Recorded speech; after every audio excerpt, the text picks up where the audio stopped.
तेजपत्ता, मिरची आधी सर्व खडे मसाले आपण परतून घेऊया. नंतर कांदा टाकूया. 1 वाटी असा लांब कांदा चिरून घेतलेला आहे आपण.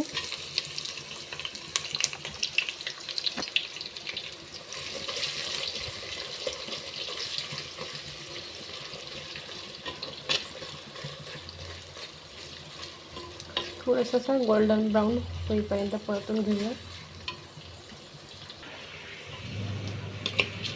छान असा कांदा परतत आला आहे. यात आपण आलं लसूण पेस्ट टाकणार आहोत.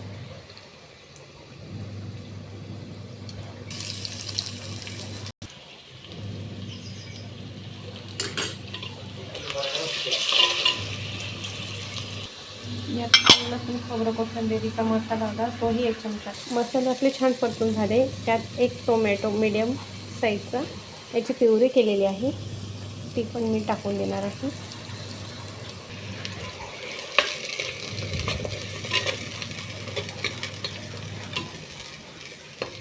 थोडा वेळ लागतोय मसाले परतायला, पण भाजी एकदम टेस्टी होते. आपला परतत आलेला आहे. हे काही घरगुती मसाले आहे, आपण आता भाजीत वापरणार आहोत. 1 मोठा चमचा लाल तिखट, 1 चमचा धना पावडर,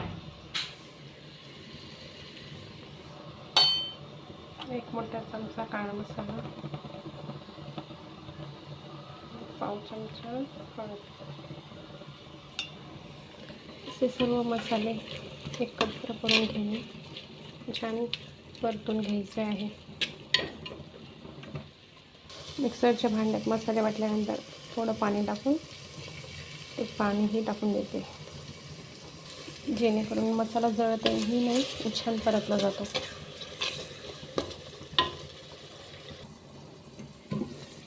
मसाला छान परतून झालेला आहे. तेलही छान सुटलेलं आहे. ओके, मसाल्यांचं काम झालेलं आहे. ओके, आता मॅरिनेट केलेलं आहे मटण आपण फ्राय करून घेऊया.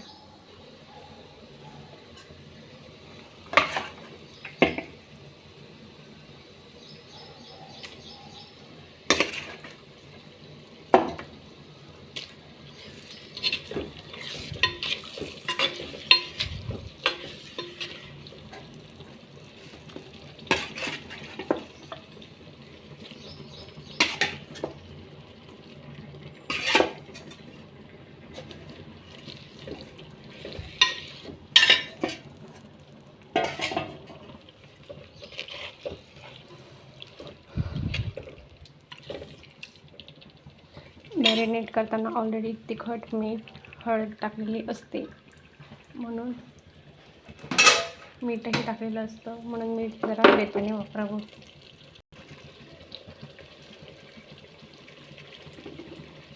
चवीनुसार मीठ.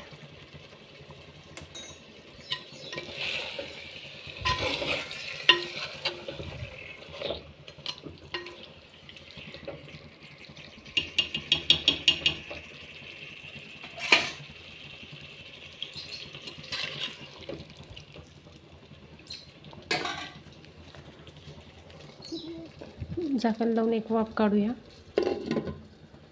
आणि थोडं पाणी गरम करायला ठेवूया. एका साईडला मी थोडं पाणी गरम करत ठेवलं आहे, शिजण्यासाठी लागेल. आपण एकदा भाजी चेक करूया.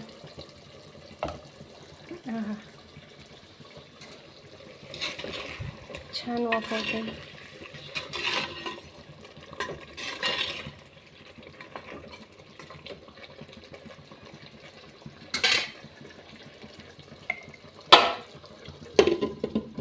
परफेक्ट,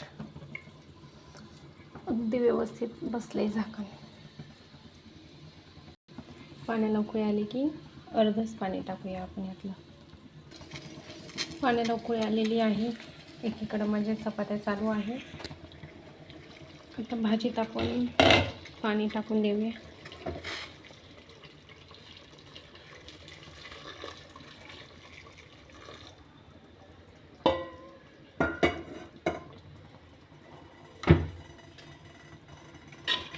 पातळ नाही करायची आपल्याला.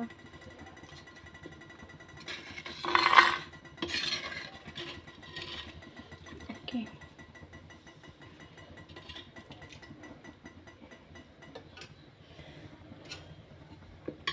गॅस थोडा मोठा करून देऊ. ओके. आता छान आपण याला शिजू देऊया. झाकण लावून घेते मी. उकळी आली की गॅस कमी करू.